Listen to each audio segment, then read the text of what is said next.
Today on Living Free From, I am making a low FODMAP Massaman style curry. Well, I love that, Dani. Your curries are always delicious, but curries usually have onion and garlic in them, right? They're not very FODMAP friendly. Yeah, that's right. So I'm making a few little tweaks to the recipe. So I've got some spices here. So coriander seed, cumin seed, some white peppercorns. Nice. You could also use some black peppercorns. And I've got some spices here that are slightly more Indian. Nice. So I've got some cardamon, some cloves, and I've got a stick of cinnamon. I love this part. This is my favourite part of cooking a spice powder because it fills your kitchen with the most beautiful aromatic scent. Is that a good sign? Once you start smelling the spices, you know in the right direction. It's getting toasty and... Yeah, that's right. So if you want to bring over the mortar and pestle... I feel like I'm going to be doing a lot of the... Yeah, the heavy lifting. Yeah. That's what you're here for. Yeah. Okay, and we've got some really nice aromatic ingredients as well to add into our curry paste. Some lemongrass. What I like to do is I like to remove that outer layer. Yep. And then we might chop it up quite finely because we are using the mortar and pestle for our curry paste. I've also got some fresh turmeric here. Again, turmeric is such a beautiful ingredient. It's an anti-inflammatory. And then I've got some fresh ginger and some chilli. So if you want to chop that up for me. With the chilli, because we want to make this family friendly, can you take out the seeds and the membrane for me? Of course. So these spices are nice and toasty. Yeah, they smell great. You can really pick out that cumin and coriander. Oh, love it. Let them cool down just a little bit before you start pounding them up. So I think this is where it's my turn to do the hard work. Yep. I'm going to pound these ingredients together until we get a curry paste.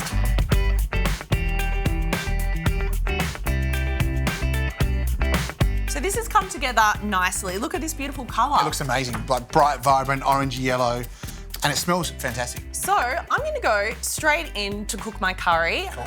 Now I'm using some coconut oil here to start frying off my curry paste. So once the coconut oil's melted, I'm just going to add in our curry paste. Now, if you have some FODMAP-friendly garlic oil, you can also add in a splash of garlic oil into this as well. In that goes. And then in the meantime, Michael, if I could get you to chop some veg. Cool. So I've got some pumpkin, I've got sweet potato and also potato. Now, in a traditional Massaman, you usually only find just potato. Yep. But I like to add in some extra sweetness. So the pumpkin will do that, gives it that family-friendly taste. I'm also using some chicken thighs today. Now, with the chicken, especially if you're going to add this into a slow cooker or pressure cooker, I love to use it on the bone. You can just chuck it into your pan, slow cook it, and then it starts falling off the bone. It's delicious. But we've just got chicken thigh fillets here today, so I'm going to get you to chop those up for me too, if that's okay. Course.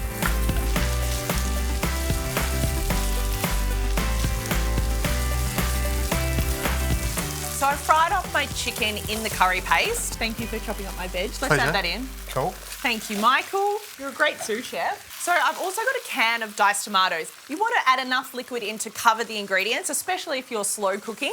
So I've got some coconut water here. Beautiful. You could also use just plain water. Yep. And some coconut milk or cream as well. Yep. All right, so this can just be forgotten about now. We're going to set this on low to medium heat, let it simmer just gently for around about 40 minutes.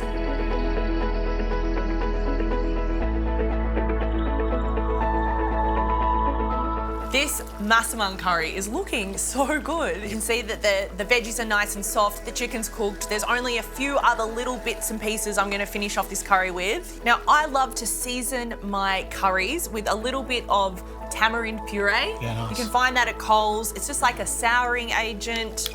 So a little bit of tamarind, a little bit of sweetness, just some coconut sugar, and then we're gonna use some salt. All right, this looks so good. Would you like to have a taste? Absolutely. I've got That's why I'm here. a serving bowl here. I don't know, but I am probably definitely one of the messier cooks in the kitchen, so. I'd agree with that, yeah.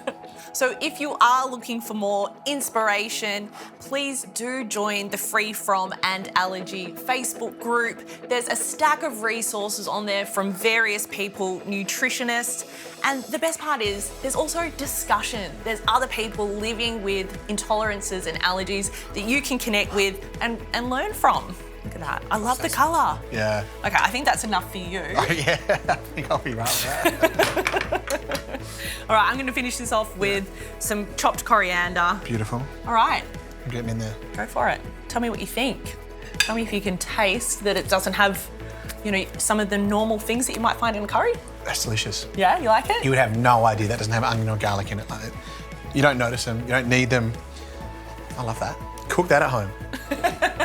I love this. I think it's going to be a family favourite in your house.